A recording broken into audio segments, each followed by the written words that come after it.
And we're back live on your number one sports podcast, All Things Sports. Days into the MLB season, a week from crowning a March Madness champion, and we are back to give you the real in sports. Before that, the All Things Sports family would like to extend our deepest condolences to the family, friends, teammates of former NFL cornerback Vontae Davis. Davis was found unresponsive this morning in his Southwest Ranches home in South Florida. We'll have a moment of silence for Vontae Davis, gone at the age of 35.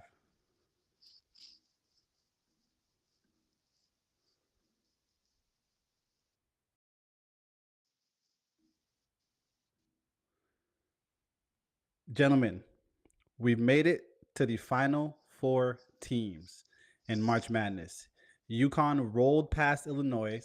Bama and Clemson dueled in a non-football game, which is a little weird, but we'll get to that in a little bit. Purdue outlasted Tennessee and North Carolina State.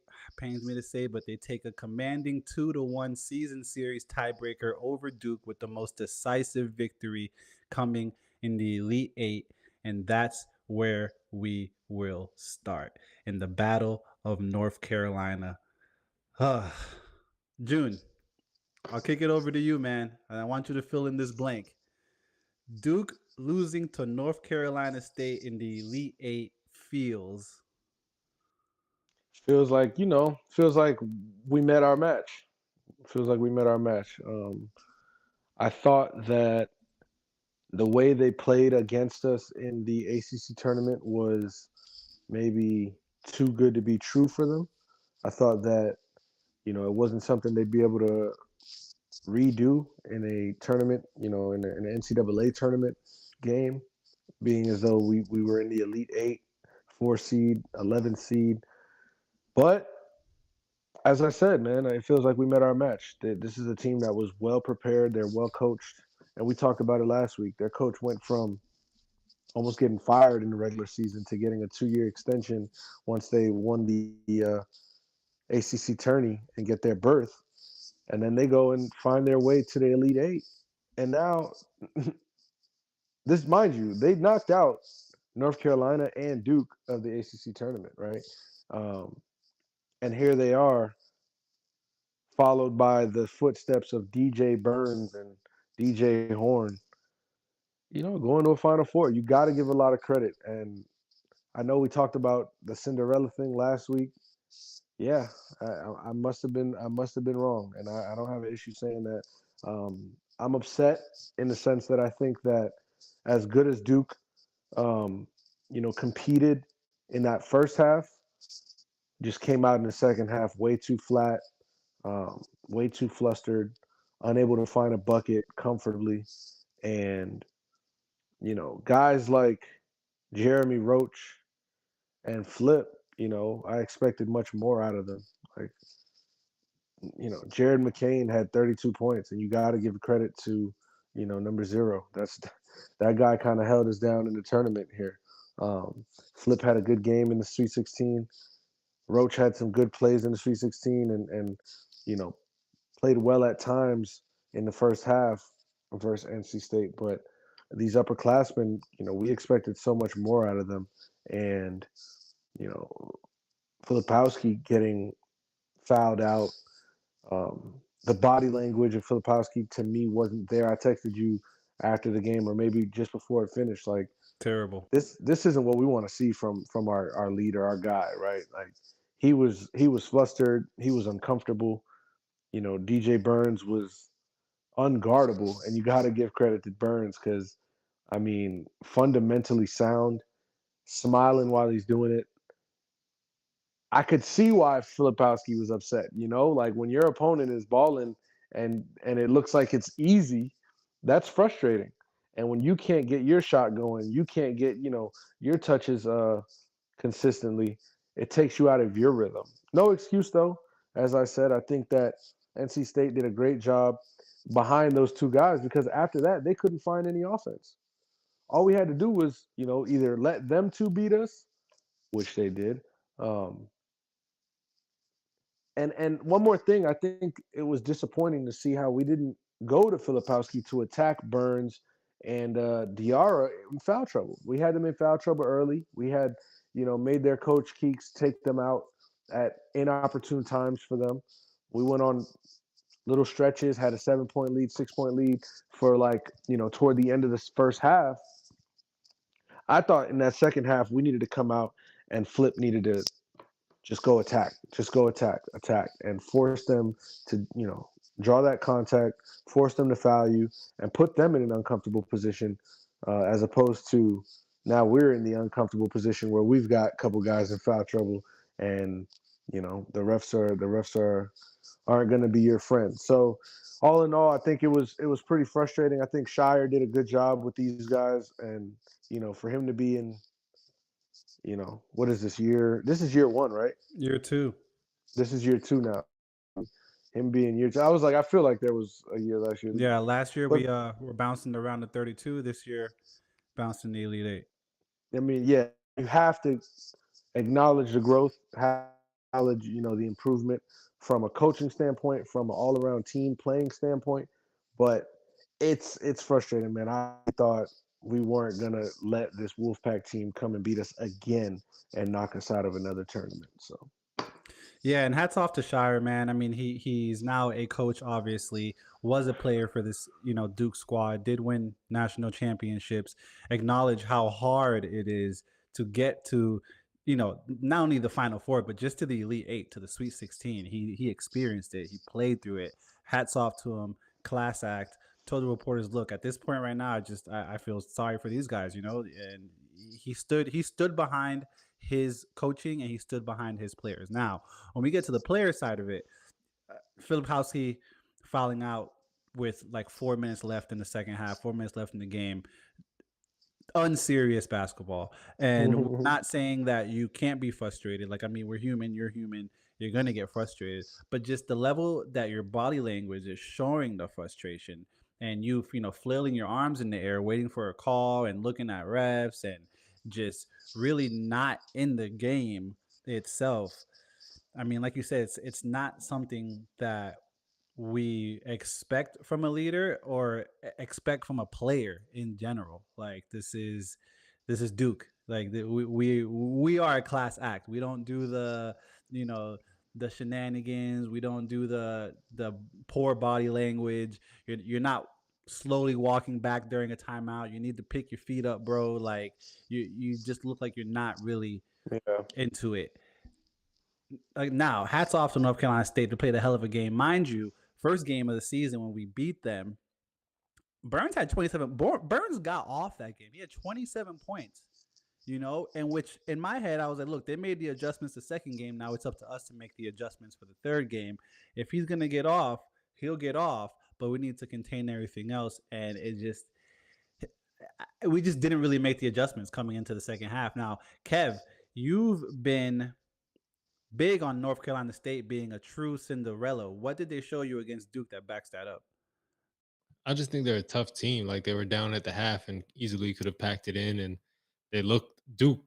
I think Duke showed they were the better team in the first half, and then NC State kind of just grinded it out and kind of out grittied Duke in the second half to you know force turnovers, just get easier baskets than Duke was getting because both teams were struggling to get baskets, especially early on, and that kind of lasted the whole game for Duke, while NC State was able to get out on fast breaks and get some easier buckets to get them going. So um, they're a tough team, and they're led by a big guy who doesn't mind to run into you or doesn't mind you running into him.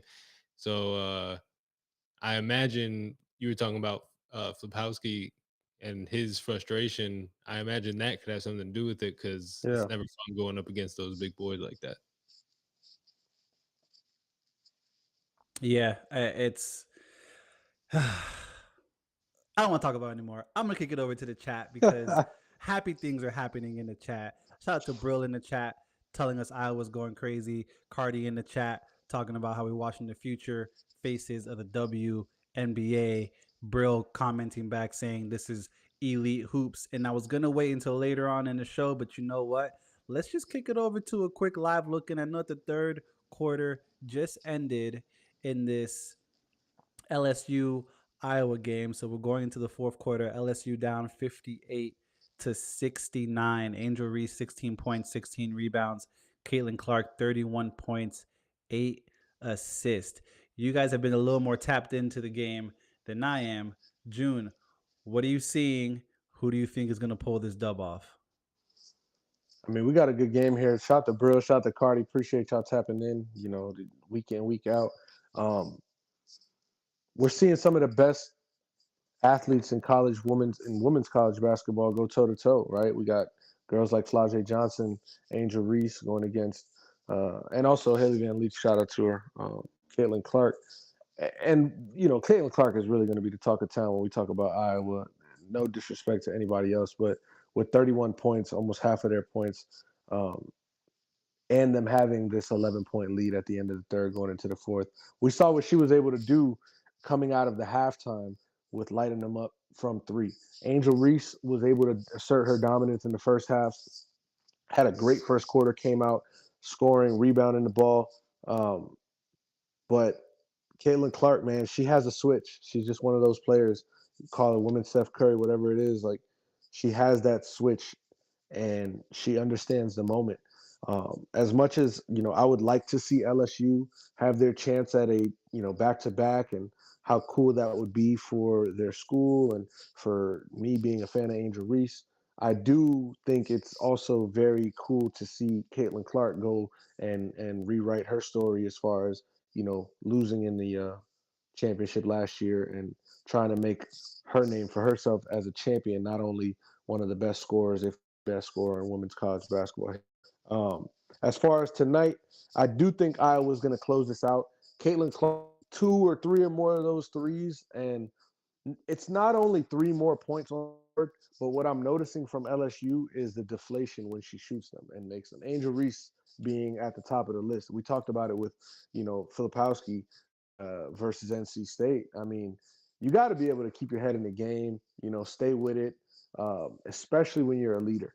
When you got somebody like Caitlin Clark shooting lights out against you and you're already down double digits or you're down 8, 9, it's paralyzing. But you have to be strong enough to, keep the team on your back and will them. So um, I think Caitlin Clark ultimately comes out of here with a couple more threes and that smirky smile that she has when she knows she got it in the bag. Shout out to her. You think she's gonna pull the John Cena out again from last season or nah? I don't think so. I really like the back and forth acknowledgement and respect that we've been seeing from the girls. Like Angel Reese in the press conference talking about, like, everybody thinks we hate each other. We don't hate each other. Like, I support her. This, that, and third. Obviously, when we're in between the lines, it's a different ball game.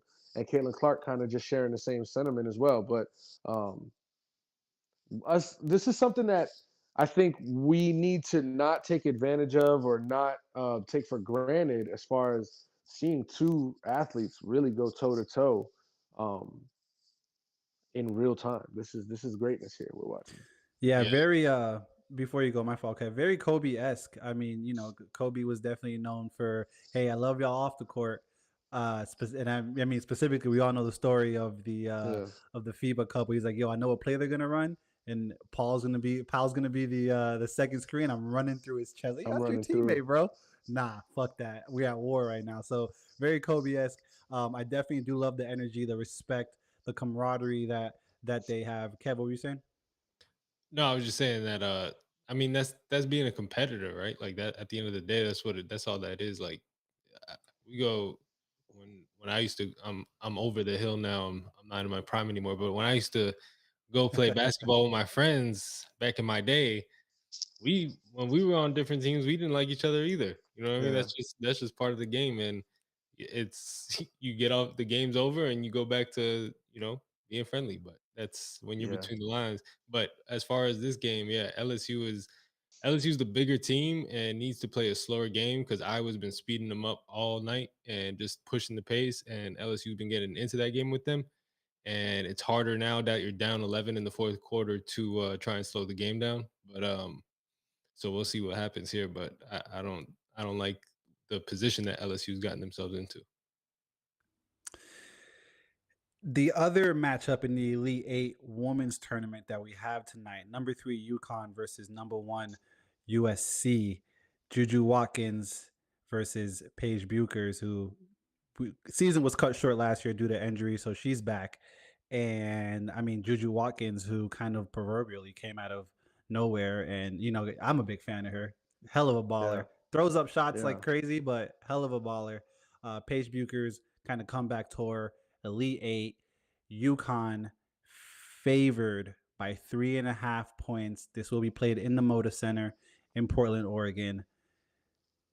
June, number 3 seed favored over number 1 seed by 3.5 points. Alarming or fair? I mean, and that's UConn. Yeah, UConn. Yeah.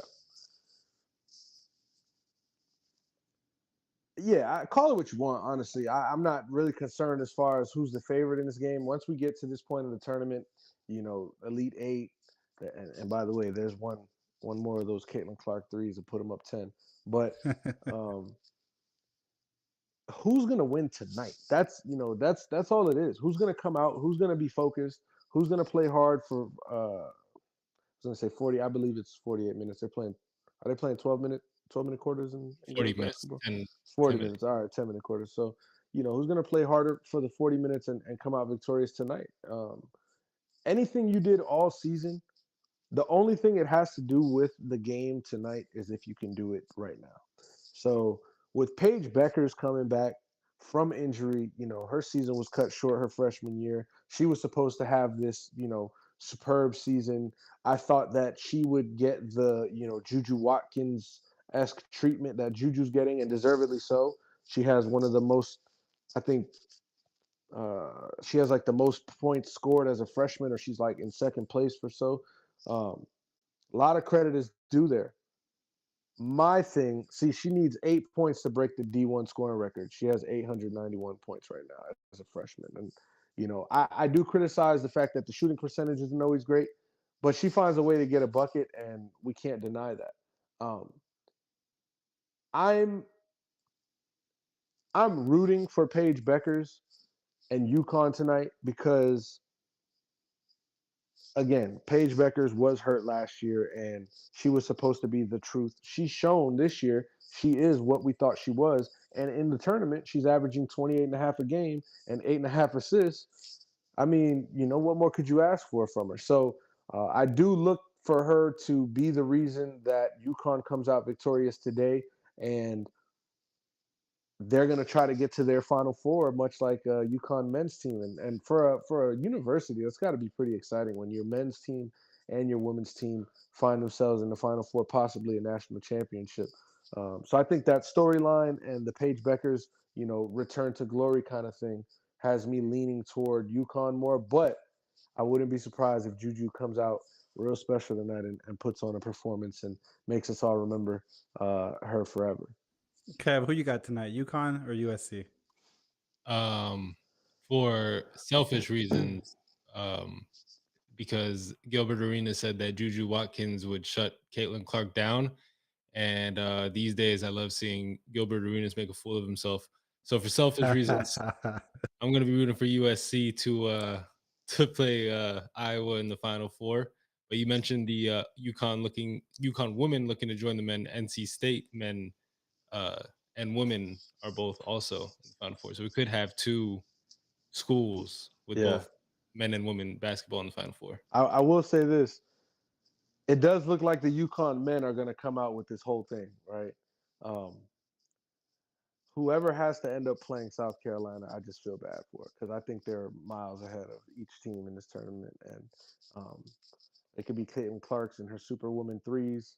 It could be Angel Reese and her wingspan and her tough play. It could be Juju and her scoring ability, Paige Beckers and her flashiness. But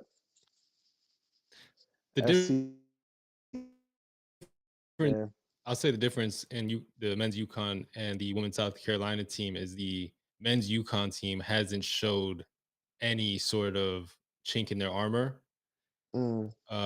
South Carolina blowing a 20+ point lead is concerning. Even if that's just letting the foot off the gas pedal, it's still at the end of the day something for teams. It is concerning. I do believe that though basketball has changed so much over the years that like no lead is really safe. And 20 points, as much as it was 7 years ago, it's like you can come back from 20. However, I do get your sentiment, so um, it'll be something to keep an eye on. I'll say. especially By when the you got way, Caitlin Clark yeah, potentially on for the other side. sure. By the way, I did want to point out that shout out to my boy Sean. I hate Sean, the king of Knicks Twitter, as told by Ben Stiller on Jalen Brunson and Josh Hart's podcast. Uh, I'm glad he's not watching right now because he probably would say this is anti-black of me to root for Caitlin Clark over the LSU squad, and and me saying I would like to see Paige Beckers and UConn beat USC and Juju Watkins. But listen, I gave my reasons. I don't think there was anything anti-black about it. But shout out to Sean, man. That's just a funny insider. Brill will get a kick out of that one. I got Iowa. I got Iowa to win the tournament at plus 550. So that's the reason I'm rooting for Iowa. Hey, I'm with that Let's too, man. go. I'm rocking with you. Let's go. Listen, man, we'll jump back into the men's hoops. Zach Edey is on a tear, and he did not hold back against Tennessee. 40 points, 16 rebounds, post-game press conference. And I actually had to record this. I think it'd be a great snippet, great skit, whatever. I don't have the actual quote, but he was referencing how a lot of teams passed on him, a lot of teams overlooked him, threw a little jab at Tennessee's head Name coach, drop said, some coaches, yo, yeah. said, hey, we met with y'all and y'all overlooked me. And then the quote at the end said, can't do that anymore. Whew. Kev, Zach Edey's revenge tour feels blank. Fill in that blank for me. Feels like it's gonna be ended by the UConn Huskies. Hey man. Hey, No, man. but I mean, so I saw a stat before the tournament started that both, because I believe Purdue was the third number one seed to lose to a 16th seed last year, and if I'm not mistaken, the first two schools to lose to a 16 went on to win the national championship next year.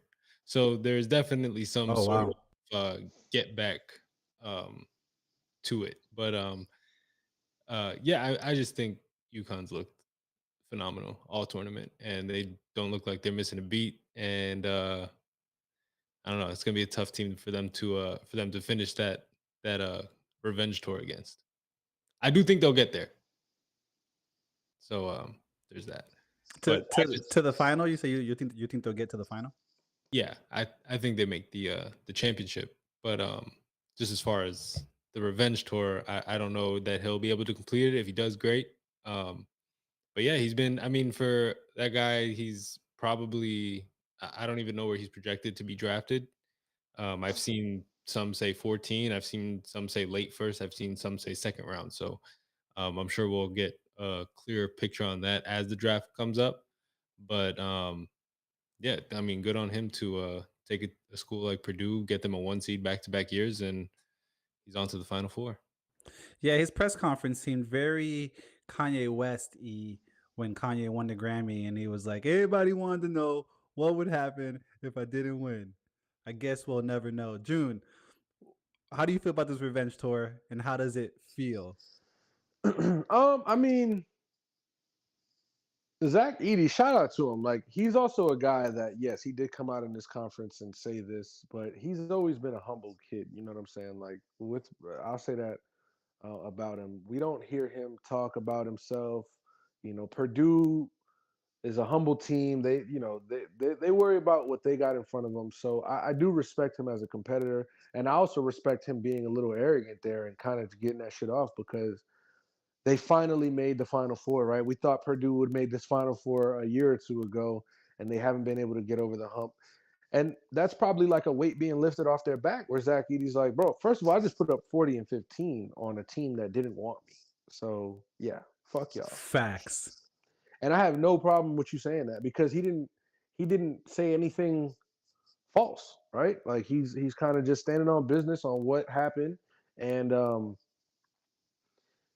I'm sure there's also like a little high to it, right? Like your emotions are running, your adrenaline's still kicking from the game.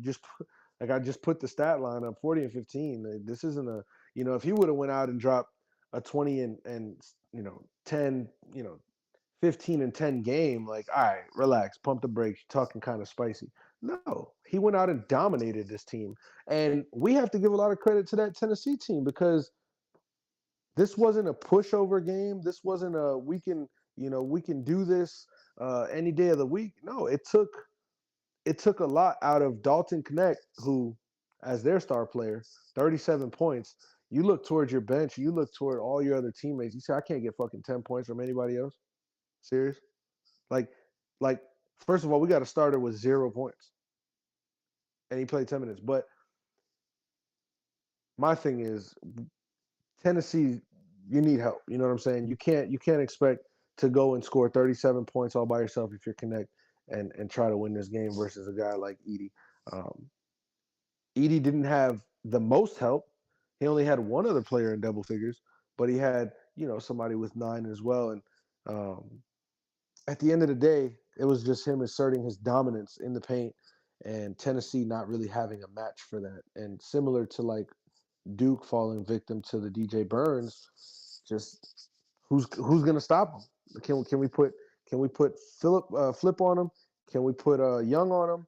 Can we put 25 on him? Nobody can stop him. We're gonna foul him. He's gonna get the jumper. He's gonna put it up, float over the right shoulder. Like, it's tough, and so it's just a lot of credit being due to Edie and Burns. And now we're gonna get to see Edie and Burns in a Final Four matchup. Um, Winner go to the national championship. Super exciting. Yeah, and I want to bring it back to Connect.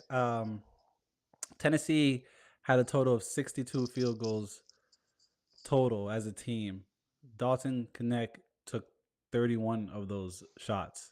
He made half of his shots, 14 for 31 and 6 for 12 from 3. Just to piggyback off what June was saying, I mean, you can't expect one player to go get you damn near 40 points, have one starter with nothing, a big goose egg, and no one else in double digits. And still, again, credit to them because they only lost by 6 points, 72 to 66. Yeah. Whew. I referenced earlier that we just saw in March Bama versus Clemson. We're used to that, around January, Right. late December, mid, early January, but no. Bama versus Clemson, Elite 8. Bama comes out on top. Kev, what does this Bama basketball team, what does this Bama team possess that should give them confidence going into this Final Four? I mean, they're here. You know, they got here. They've had to beat some good teams to get there. I thought Clemson would have been able to pull that out. Um, so Bama actually surprised me. I actually had Clemson beating them in that game, but I thought Alabama just did a really good job staying in the game, especially early when they got down. Just staying with it, and I think that's I think in the NCAA tournament, like, resiliency is everything because we see teams get down early and can fold, and then we see teams who get down early and or can get down even in the second half down 15, 20 points. And like Julian said, basketball today is not basketball 20 years ago. You can come back quick in especially in college basketball. So um but this Alabama team, they can shoot the ball well, which I thought with Clemson does well as well. I thought Clemson would outshoot Alabama, but Alabama actually went and outshot Clemson from 3. So I think that is a something that Alabama can hang their hats on, especially as they move forward to Thursday. And but they they're running into who I think all I know I mentioned it. I think Julian mentioned it. I'm assuming he feels the same, but I would say probably the consensus best teams in the tournament so far. So they'll have to continue to shoot hot and just stay with it because if Alabama does win, it's going to be a tough fought game. Yeah, it ain't happening. Sorry. I know Yeah. you want my thoughts, EP. I think Kev said it best. Um, I'm more so thinking, what are they going to be able to, or what are they going to have to do in this Final Four versus UConn, because as it stands right now, man, I don't see a team that can beat UConn. UConn just plays way too well as a unit, and for them to be, we'll talk about UConn. I know this is the Alabama segment, but um, I think as fast as we talk about them this week, they'll be gone next week. So I don't want to waste too much breath. That's fair. That's fair. I But mean, I do want to say, congratulations on Alabama getting to their first Final Four. That's big news. It's something like you said, we're not used to seeing at this point of the year.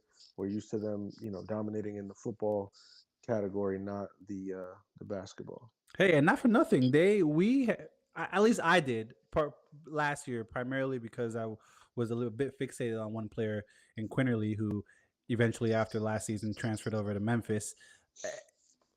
I think he would have been a great asset on this team this year. I don't know what logistics, politics, or whatever led to him being him entering the transfer portal and transferring over to Memphis. But hats off to Bama. They made a bit of a run last year, culminated in a loss, and this year they're kind of picking up where they left off. And like you said, I mean, we're going to UConn now. And I mean, what else is there to say? They're continuing their back-to-back run at this point. And it really, truly is kind of astounding and it's kind of amazing. They continue their back-to-back title run behind a 49-point second half against Illinois. June, how have they managed to flat out dismantle opponents in the fashion that they have all tournament? I mean, I think that they have elite defense. So even though sometimes they struggle offensively, their offense is great. They move the ball from side to side. They can shoot. It's like a pro style offense, but their defense really, really holds it down. And like to differentiate it, right, with Duke had an amazing defense in that first half, but couldn't find a shot and still were up 6 at the half. UConn, they're going to have that great defense, but their offense isn't. They'll struggle at times. Like they did have like a 3 for 17 from 3 versus Illinois, but they found other ways to do it. So, they still went on a 30-0 run at the same time. And, Duke wasn't able to find themselves offensively doing something like that. So, I think as good as they are offensively is also as good as they are defensively. And when you complement, both sides of the ball, it's just tough to beat because you don't ever have them like. You're not going to see UConn on a bad day, right? It's not like, oh, maybe we can catch them slipping. No, you're going to have to be better than them. And I think they just got to continue doing what they've done all tournament, playing team basketball, being prepared, and they'll be fine. I think something interesting I was reading is that they've only trailed in this tournament for 28 seconds, and it was by 2 points to San Diego State. They've also won 10 consecutive tournament games by double digits, dating back to last season's championship run. And during that streak, they only trailed one time in the second half. That was against Iona by 2 points for 17 seconds. How do you beat that team? I don't know. Whew. I mean, Klingon had 22 points, 10 rebounds, 3 steals. As a 7'2" sophomore, hometown kid from Bristol, Connecticut. I mean, what else can you ask for? Those 3 steals to me ring bells type of situation. You know what I mean? Yeah. Kev, what do you see in this UConn team, and how have they managed to continue to just obliterate smithereens? I guess would be the best word for every opponent that has been placed in front of them. Yeah, I think the biggest thing is they play as one. Like that's a team that plays as a unit on both ends of the floor, defensively and offensively. On defense, they're one of the best teams in the country. Against just in general, just defensively one of the best teams in the country. And then on offense, they're one of the best. They have one of the highest field goal percentages in the country. So just as a team, they get great looks, easy buckets, and then and a lot of it is because of their defense. You get stops and you can run and you can play quicker offense. So yeah, I think they just play together. They got a great coach who has showed that last year, has shown it again this year to this point. And right now, yeah, they just look like the top team in the country.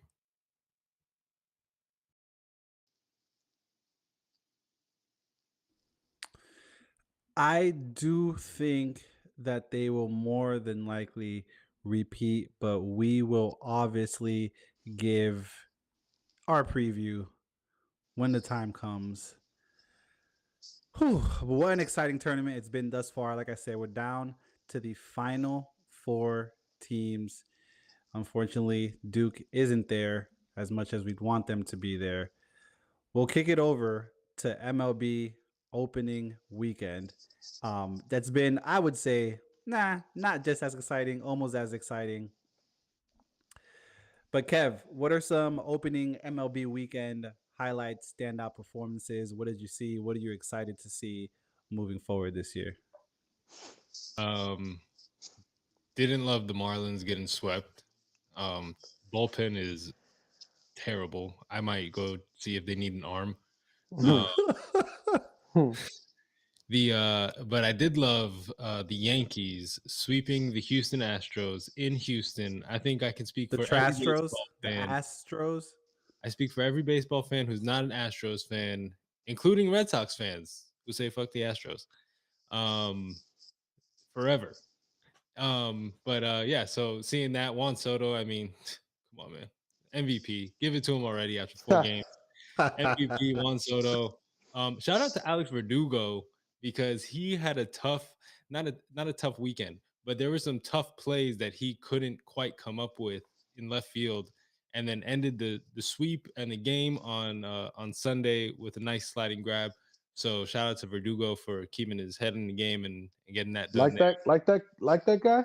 I do like Verdugo. I do. Thank you. You know what's funny? His thing was, you know, EP and I, we would always say Doogie double. You know, he hits that double, clutch double. It's the Doogie double. Facts to the And Doogie now double. I'll be this year I'm going to be rooting for the Doogie double play.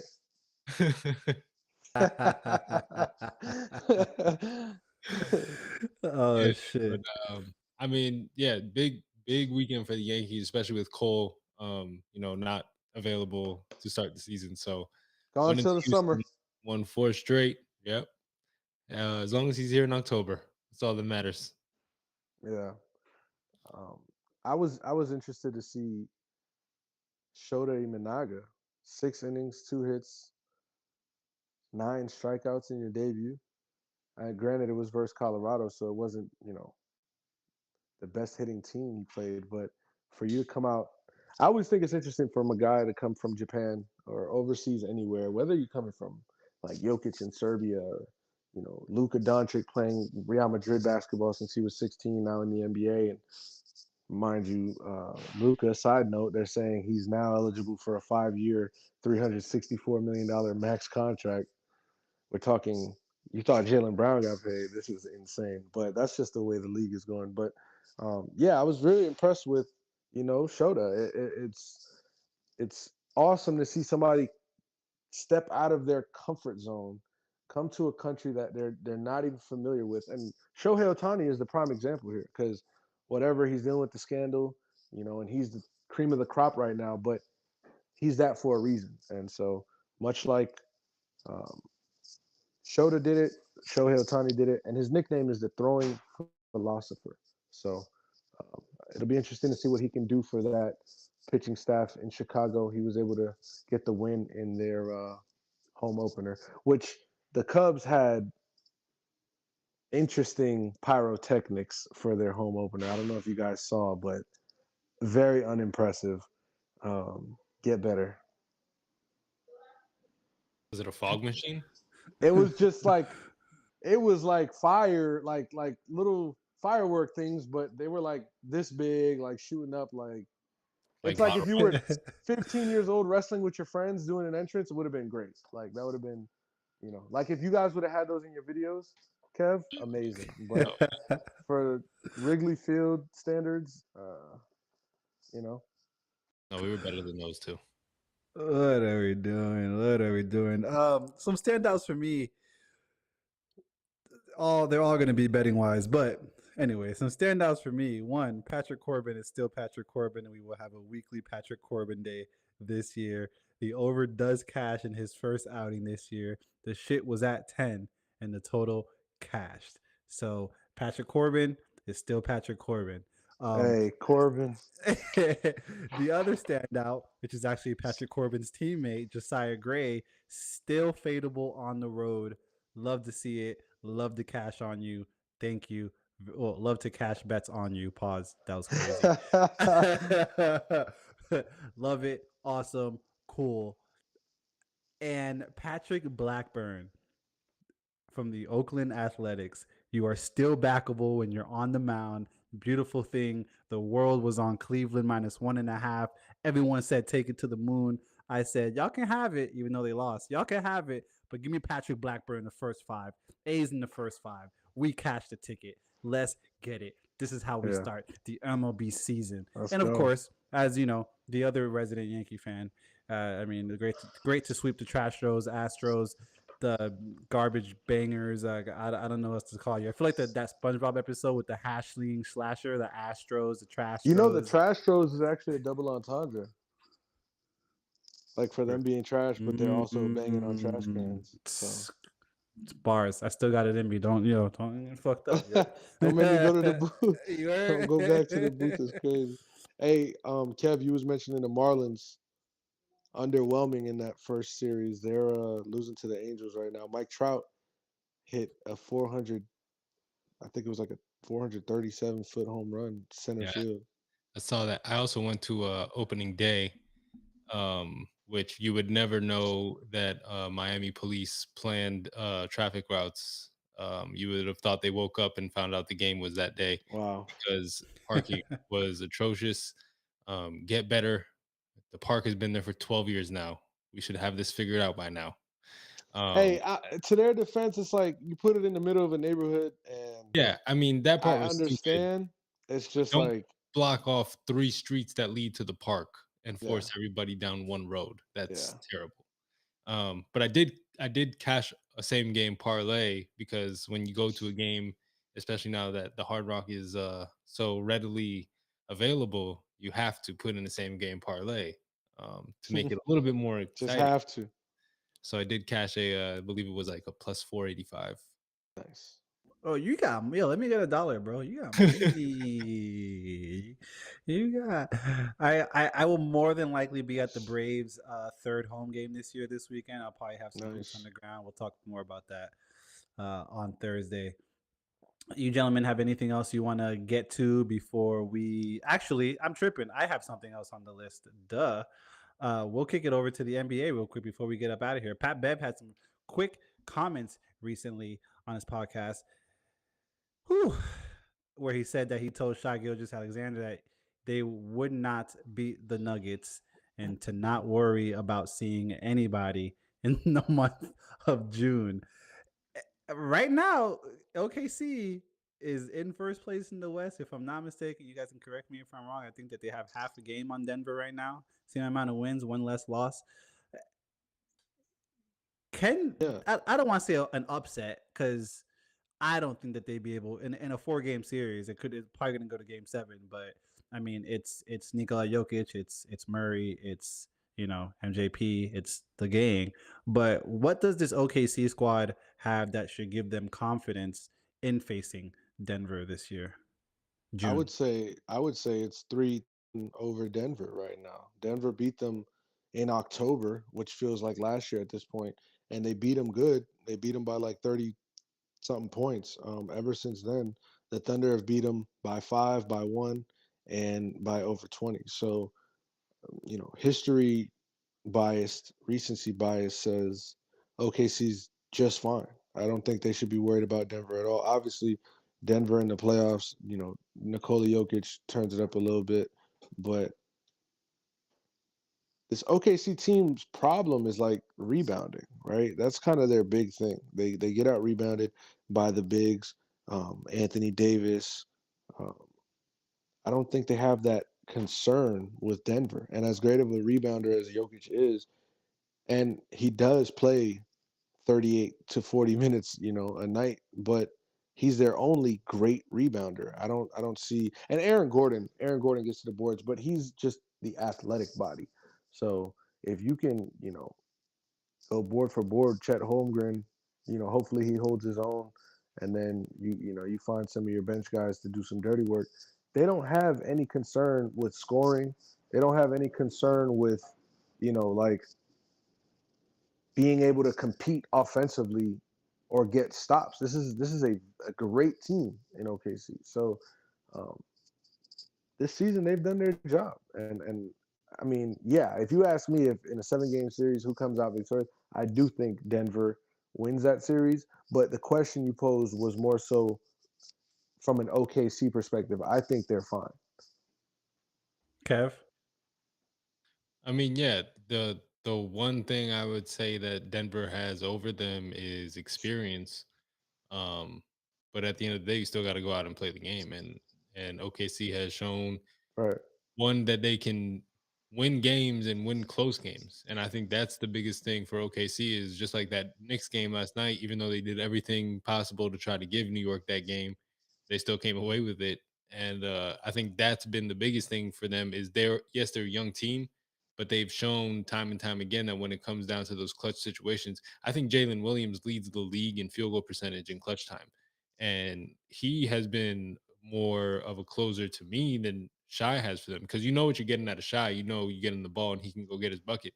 But the way Jalen Williams gets his buckets when they ask him to close out games, to me, he's been the more improved player um, than um, Tyrese Maxey. But we can save that for the. I'm sure we'll have That's that funny. discussion at the end of the year. But Yeah. you know, so yeah, I think OKC's got a really great team. I do think they are missing maybe one piece that would just get them over the top and past a Denver. But I think they can compete with anybody in the league on any given night. And I'm also did Pat Beverly reply to Mo Bamba yet? Because until he does, I don't care about what he says. Oh man, we do have an update from the MVP Arena in upstate Albany, New York. LSU does fall 87-94. Caitlin Clark 41 points, 7 rebounds, 12 assists. Angel Reese in a loss does score 17 points, 20 rebounds, 3 blocks. Yeah. Hey, real quick, EP, before we get out of here, let's take it over to Kansas City. We talk about your defending back-to-back Super Bowl champions and their rookie wide receiver, who's no longer a rookie, it'll be a second-year wide receiver now, in a little bit of a spot right now. We don't know all the details, so we're going to let it develop. We'll talk about it more on Thursday going into next week. But as it stands right now, there was a 6-car accident with at least one car registered to Rashee Rice, in which they're on video. The whole crash is on video. The gentleman getting out of the car and leaving the scene is on video. This is a very mixy, very messy, which could be very bad for Rashee Rice situation. It could also be that he's not involved in the situation and it was his compadres, whatever the case. But I'm just a little concerned with the NFL and their wide receiver issue. Who with this speeding thing. Like, what is this epidemic of teams? Not teams, but guys just being so reckless behind the wheel. With all the money in the world. I just wanted to bring it up because it did happen and it was very irresponsible of whoever was involved. Rashee Rice is quote unquote cooperating with the authorities. They're going to take all the necessary steps to address this responsibly. But that's kind of where things stand right now as far as the Chiefs wide receiver locker room. One of your best guys is in some turmoil. Yeah, one of those situations once again where when you play stupid games, you win stupid prizes. Again, we're letting it develop, but very, like you said, very irresponsible. It seems to be. Uh, is the correct term a pandemic or an endemic? I think it's a pandemic. Anyway, it seems to be an Epidemic. epidemic. Whoo, yeah, I did a couple It's all semesters at good. Broward College. You know what I'm saying? We don't ever want to go through another pandemic. Yeah, facts. But there does seem to be an epidemic with, like you were saying, wide receivers. I mean, we see Ruggs now. We see Rice. We kind of continue to see these types of stories develop with these young men that have been handed the the world, Yeah. and they seem to, I don't know if it's take it for granted or just, I couldn't tell you. Again, we're gonna let it develop. We're gonna get all of the details, report a little more on the next pod. But the preliminary findings, the videos that are surfacing, the dash cam that we've seen, it looks very nasty work. Nasty Looks work. like he was there, if you ask Yeah, me. it looks like they got your face on camera, bro, with your homies, and reports of possible duffel bags and firearms being taken from the vehicle before they fled the scene. It doesn't look good for you coming off a Super Bowl championship. Whew. Ladies and gentlemen, boys and girls, children of all ages, as we cross the 51-minute mark, this has been your Monday night Elite Eight reaction, Final Four, kind of looking. Number one sports podcast. As your co-host, Small Town EP. I didn't do the intro correctly earlier, although I did it perfectly earlier. That's how we do it. I was your co-host, Small Town EP, joined by your host, Wade Julian. Special guest for the evening, Big Kev Shot It. Future father to be, Big Yes, Kev sir. Shot It. Shout out to Kaylin Clark back in the Final Four. She's back. And Juju versus Page right now. ESPN, check it out. And check it out. Tomorrow. Heat Knicks tomorrow. Tyler Hero is out. But we back. And we will be back to give you the real in sports on Thursday. Enjoy your evening, everybody.